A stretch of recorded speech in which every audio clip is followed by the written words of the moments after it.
The Adam movie is out now. But who is the real Adam? What was Adam all about? What was his personality?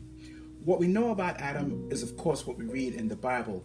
But I think a lot of what we understand or believe about Adam is based upon an interpretation which is not necessarily wrong, but I think there's a different perspective that is worthy of your consideration. I think Adam lived in terror.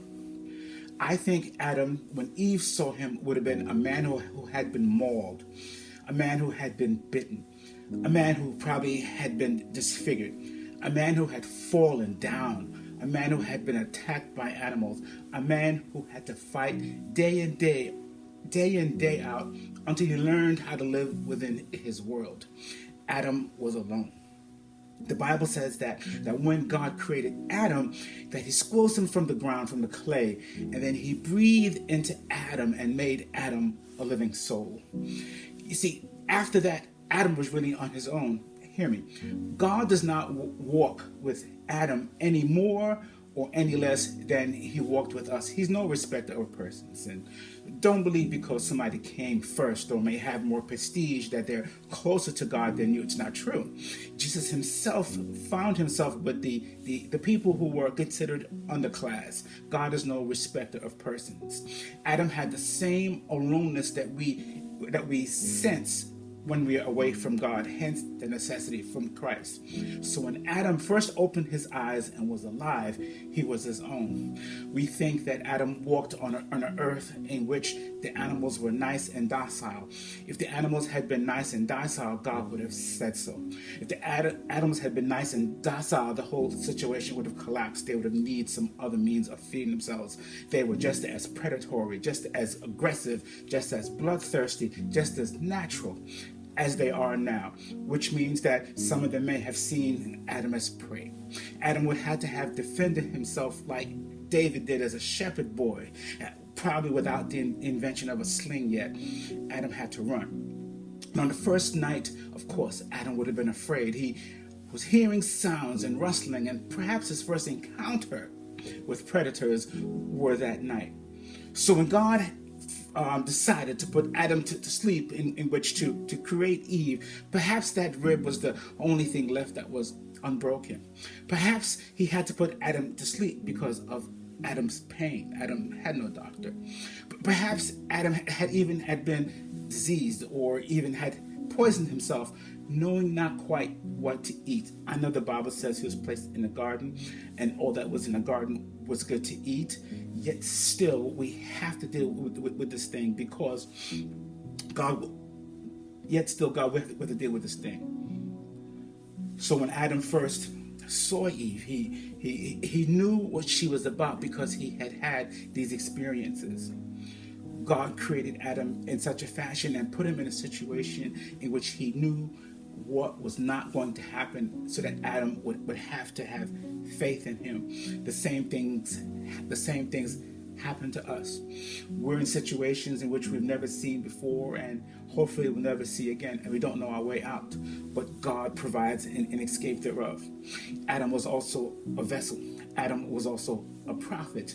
You see, because Adam had to live all those years because he had to share his experiences with every generation that came after. I believe Adam died right before Methuselah was born. So Adam became a vessel. He became a testimony. He became an apostle. He became a prophet. He became a teacher to carry on what happened in his life and how God brought him out. So Adam's teaching would have been like this. He would have said, "Oh, I was afraid, and the animals were after me, and I got bitten, and I was harmed, and God came to heal me. Oh, I fell from a great height and felt myself falling and fell to the earth, but God healed me. It was night and I was freezing, but God healed me. Your grandmother and I did wrong, yet God healed us." You see, the thing about Adam and the testimony of Adam is that he was a living soul. Is that God didn't place Adam in a place to like he does us to preserve our flesh, but to go through the circumstances to realize that flesh is not the end all be all.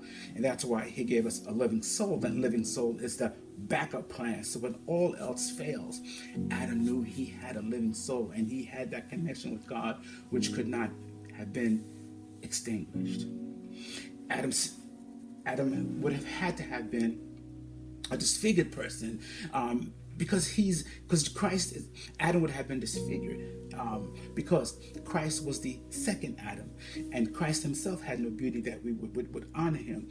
Christ himself was a stone worker. We say carpenter. He was a stone worker. He'd have been rough. He'd have been muscled. He would have been a person who, and in fact, he's described as not being a very handsome man. He was a person who had went through hardship. He was seeing. We can't always view Adam as if we would view a beautiful David. In fact, David himself would not have been beautiful, because David experienced similar things that Adam experienced out there in the wild. David was fighting to keep his sheep safe, and after that, David fought some more just to save his life. Fighting men, people who have been in the front line, people who have fought the good fight, don't come out looking pretty. They come out with either emotional and often physical scars, or just the physical, and they're still proud. Nevertheless, the life of Adam is to teach us that flesh would fail, but he has a living soul. That we're going to commit mistakes, but God is still going to provide. We often think that it was such a negative thing for God to place the tree of the knowledge of good and evil in the garden, but God had to. You see, it's about love, because God gave us all the choices we would have under our power that he has under his power. He had to deal with the enemy. He wants us to deal and conquer him also. He wants us to make the hard choices. He wants us to work as if this planet we're on is a cocoon to the caterpillar. It's about dissolving the outward self to create a new self that would fly. And that larvae, that caterpillar that was Adam, had everything thrown against it. And I wish we would view Adam in a different light, in the light in which he truly was. Adam was a fighting man. Adam didn't have the type of army that Gideon had. Adam didn't have the type of weapons that David had. And Adam didn't have the type of backup that even Moses had going through the promised land. We celebrate the battle of Jericho with Joshua. Adam had much less. And Adam still had to be a trailblazer for us all. And Adam probably had the best testimony. Again, this is why Jesus is called the second Adam, because it was only Adam, more so than even Job, that went through the hardships of life without a single person to help him, which is why God said it's not good for man to be alone. And Adam had to encounter creatures because God had him name each creature before he could get help, which means that he had to fight through his way through. There was no one to help him. He had to learn how to hunt just to name these things. So as we're hunting to name things, as we're going through our circumstances, as we feel that there's no help for us, yes, there is, because all it means that all it means when it comes to Adam, all it means when it comes to you, all it means when it comes to Jesus, all it means when it came to David and every other prophet and leader that God chose, that even though there was severe hardship, and there's severe hardship for all of us right now, all it means is that God has supreme confidence in you, and he has begun a good work in you, and he shall see it through to the end. The reason why your testimony is going to be so strong and powerful is because others need to hear it. So hold your head up high. I know things are lost, I know things are wrong, but Adam is here to teach us that even though he had to do it single-handedly, and many of us are doing it single-handedly and alone, that you're not alone. We're all looking to you for help as a leader.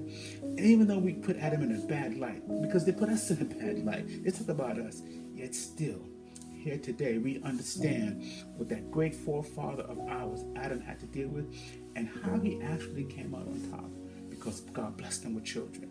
God blessed him with us. We are his legacy. And he is a man who held it down, fought the good fight, even though he made perhaps the biggest mistake Yet still, he never let go of God's hand. Never let go of God's hand. I don't care what you did. Never let go of God's hand. You be an Adam to us, so we can look at you despite what people said about you and give you your honor today.